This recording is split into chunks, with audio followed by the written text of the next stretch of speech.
సహాయం చేసే దాంట్లోనే మాట చెప్పే ముందు ఆలోచించాలి. ఒక్కసారి మాట చెప్పిన తర్వాత అది తప్పని దాని మీద నిలబడాలి తప్ప తిరిగిలాగా వెనకపోతే మనం మానవ జన్మ అన్నిటికంటే చాలా గొప్ప జన్మ. అటువంటి జన్మలో పుట్టిన వాళ్ళు మనం మాట తప్పితే ఇక మన మానవ జన్మకి అర్థం లేదు. కాబట్టి నేను పోరాటం చేస్తున్నా.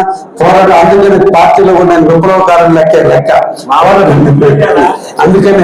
అందుకనే కావాలో నాకు మీకు ఎప్పుడు ఉంటుంది. మీరందరూ కూడా ఒకటే చెప్తున్నా, నేను ఎప్పుడు రికమెండేషన్తో మీరు ఎప్పుడు వచ్చినా ఎవరు వచ్చినా నా సిస్టమ్ అది.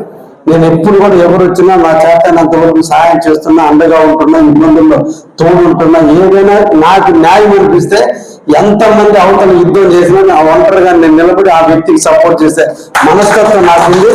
ఎందుకంటే డబ్బు 100 ఇళ్ళు కట్టుకున్నా ఒక ఇంట్లో నివసిస్తాం, 99 ఇళ్ళు బాడుకు పోతాయి.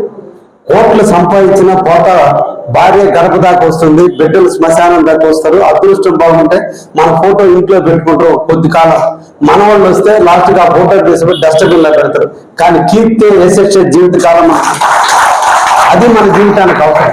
ఈరోజు మాగుంట పర్వతం గారు 5 సంవత్సరాలు కావాలని సేవ చేస్తే ఆ తల్లి పేరు ట్రంక్ రోడ్డుకి ఈరోజు నామకరణం చేయించాం. ఎందుకంటే ఆ తల్లి ఎక్కడో పుట్టి ఎక్కడ వ్యక్తి కావలకు ఎమ్మెల్యే, కావల్లో పుట్టిన వ్యక్తులు అభివృద్ధి చేయాల. కానీ ఎక్కడో పుట్టిన ఆ తల్లి కావలకు వచ్చి కావల అభివృద్ధికి శ్రీకారం చుడితే ఆ తల్లిని మనం నెమరేసుకోవాలి. ఆ కృతజ్ఞతగా కావల ప్రజలు కృతజ్ఞతకు మారుతారు. ఆ కృతజ్ఞత బద్దులు కావల ప్రజలు శాంతి కాముకులు. అందుకని ఎక్కడి నుంచి ఉద్యోగస్తులు వచ్చినా వాళ్ళు కావల్లోనే సెటిల్ అవుతున్నారంటే డిఎస్పీలు కానీ ఆర్డీఓలు కానీ. ఎందుకంటే కావల ప్రజలు అంత సౌమ్యవంతులు, ఆప్యాయంగా పలకరిస్తే కరిగిపోయే మనస్తత్వం మన కావలి ప్రజలది. అటువంటి దాన్ని కల్మషం అయిపోయి గంజాయి వనం అయితే దాన్ని మార్చే క్రమంలో ఈరోజు నిరంతరం కూడా మేము పాటుపడుతున్నాం. నాతో పాటు కలిసి తెలుగుదేశం, జనసేన, బీజేపీ నాయకులందరూ నాకు తోడుగా ఉన్నారు. వాళ్ళు ఇచ్చిన శక్తి, వాళ్ళు ఇచ్చిన యుక్తి, వాళ్ళు ఇచ్చిన ప్రోత్సాహంతో ఈరోజు నిరంతరం కావాలని అభివృద్ధి పదంలో నడుస్తున్నాం. నాకు చంద్రబాబు నాయుడు గారు అండదండలు పుష్కలంగా ఉన్నాయి, ముఖ్యంగా కావలి మీద. అందుకని కావలి ఈరోజు వ్యవసాయ రంగంగా అభివృద్ధి చెందితే పారిశ్రామికంగా అభివృద్ధి చెందే దిశగా ఈరోజు అడుగులు వేయడం జరిగింది. బ్రహ్మం గారు కాలజ్ఞానంలో చెప్పిన విధంగా కావలి కనకపట్నం అయి తీరుతుందనే విషయాన్ని మీరందరూ కూడా విశ్వసించాలని చెప్పి నేను గంటా పదంలో కూడా చెప్తున్నా. దానికి ప్రదాత బ్రహ్మం గారు చెప్పింది కాలజ్ఞానం, దానికి ప్రదాత నుదుటి రాత రాసిన వ్యక్తి శ్రీ నారా చంద్రబాబు నాయుడు. ఈరోజు రామాయపట్నం పోర్ట్ వచ్చిన, రేపు రాబోయే ఎయిర్పోర్ట్ వచ్చిన, ఈరోజు బీపీసీఎల్ కంపెనీ ఈరోజు మన ప్రాంతంలో వస్తుందంటే 1,25,000 కోట్ల రూపాయల కావల్లో కావలి కోటమీట దూరంలో ఉన్న 15 కిలోమీటర్ల దూరం ప్రాంతంలో 6,000 ఎకరాలు ఈరోజు భూమిని తీసుకుంటున్నాం ల్యాండ్ అక్విజిషన్ లో. మళ్ళా బీపీసీఎల్తో పాటు ఇండో సోలార్ కంపెనీ వచ్చింది, 8,000 ఎకరాలు తీసుకుంటున్నాం. తర్వాత జేఎస్డబ్ల్యూ వస్తుంది, దాదాపు మిథిలేల్ కంపెనీ వస్తుంది. అన్ని కానీ వస్తే ఈరోజు కావలి పాపులేషన్ 1,60,000. ఈరోజు ఈ కంపెనీలన్నీ ఈ సంవత్సరం శంకుస్థాపన చేయబోతున్నాం. ఇవన్నీ రాబోయే 5-6 సంవత్సరాల్లో పూర్తయితే ఒక్క ఎంప్లాయీస్ 2.5 లక్షల ఎంప్లాయీస్ వస్తారు. వీళ్ళందరూ కావల్లో నివసిస్తారు.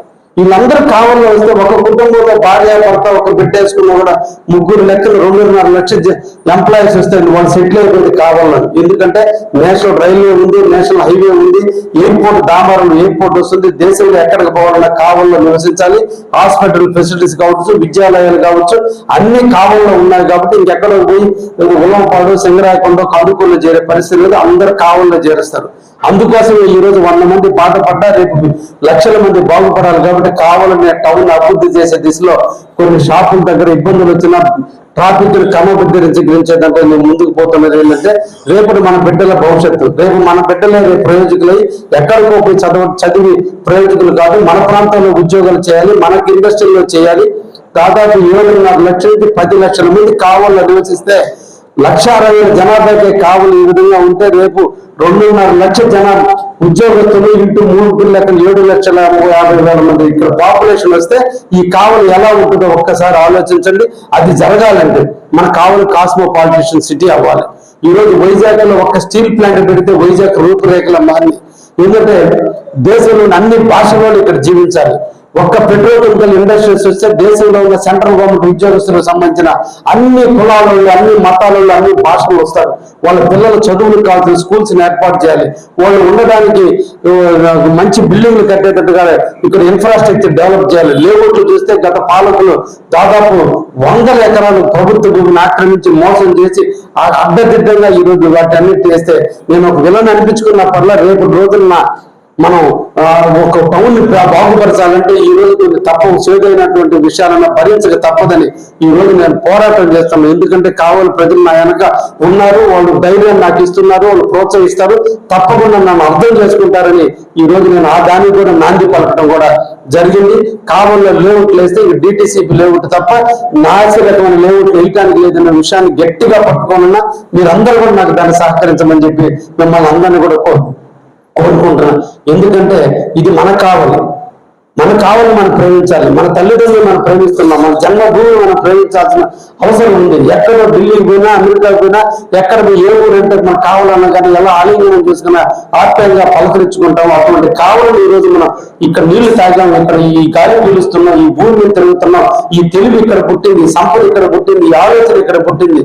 ఇన్ని ఉన్న మన కావాలని ప్రేమించాల్సిన అవసరం మన అందరికన్నా ఉంది. కాబట్టి ఈ రోజు నేను ఐ లవ్ కావాలనే సింబాలిక్ గా 100 అడుగుల ఎత్తులో జాతీయ జెండా మీద భారతదేశం యొక్క ఖ్యాతిని, భారతదేశం యొక్క త్యాగంలో ఫలితాన్ని మనం అనుభవిస్తున్నాం. వాళ్ళు ఇచ్చిన ఆ పూర్వీకులు ఇచ్చిన రక్త తర్పణంతో ఈ రోజు ఈ దేశం ఏర్పడింది.